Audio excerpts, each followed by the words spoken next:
Fala pessoal, tudo certo? Então na aula de hoje a gente vai dar sequência ao estudo dos tipos de força. A gente falou da força peso, da força normal. Na aula de hoje a gente vai falar sobre a força de atrito. Força de atrito. O que acontece? A força de atrito é uma força que ela aparece devido às rugosidades de uma superfície. Então, por exemplo, quando a gente olhar microscopicamente para uma superfície, a gente vai ver que ela é repleta de imperfeições, certo?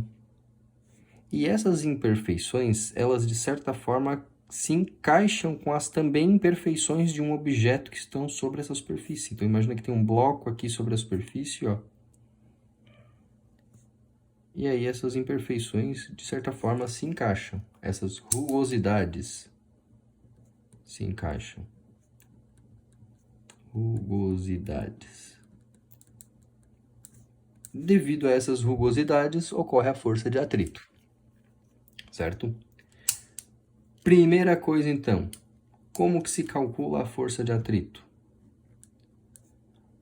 A força de atrito é a força normal vezes o coeficiente de atrito, que é uma letra grega mi, é tipo um uzinho com uma perninha comprida. Assim se calcula a força de atrito, certo? Vejam se não faz muito sentido.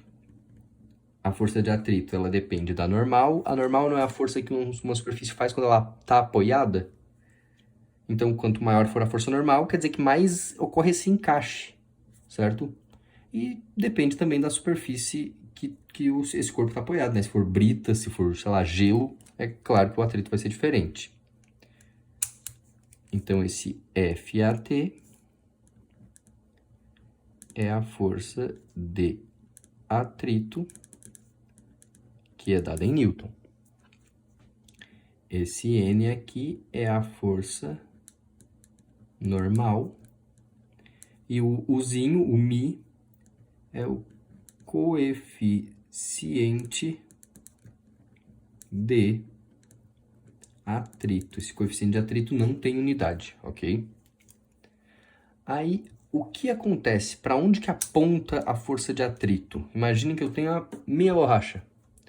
Se eu tentar empurrar ela para a direita, existe uma força de atrito agindo para a esquerda.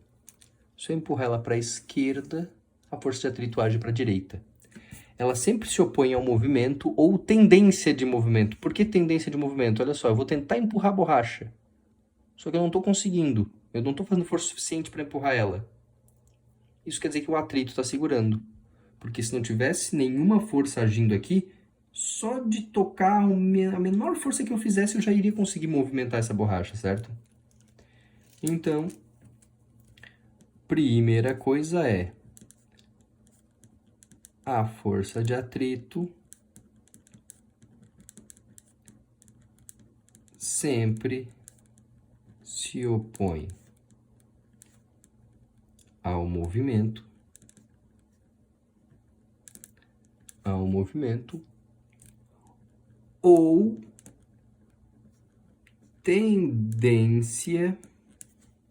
ou tendência de movimento, certo? Sempre se opõe ao movimento ou tendência de movimento. Agora, não sei se vocês já repararam que quando a gente vai tentar empurrar alguma coisa e ela tá parada, a gente custa muito a empurrar. E depois que consegue, fica mais fácil. Isso porque existem dois tipos de atrito. Existe o atrito, que a gente disse que é o atrito estático, e existe o atrito que a gente disse que é o atrito dinâmico. Como é que eu vou diferenciar um do outro? Basicamente, se for atrito estático, é para quando o corpo está parado.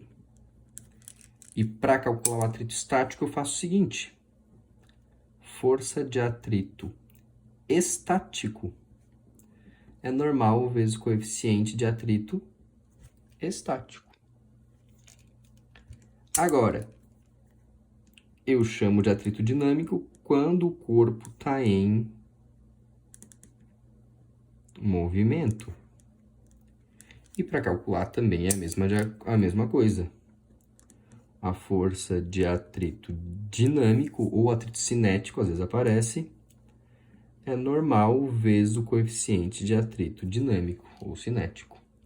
E por que quando está parado parece que o atrito é maior? Porque ele de fato é maior. Imagine o seguinte, o atrito é causado pela rugosidade. Quando o corpo está parado, essas rugosidades do corpo e da superfície, elas se encaixam. Então, tu tem que fazer muita força para quebrar esse encaixe. Depois, se tu mantiver o corpo em movimento, tu não permite que ocorra esse encaixe, o atrito é menor. Ou seja, obrigatoriamente, o coeficiente de atrito estático é sempre maior que o coeficiente de atrito dinâmico. Certo? Sempre que o corpo está parado, o atrito é maior. Então, o que acontece? Vamos supor que tu calculou o atrito estático e ele deu 100 newtons.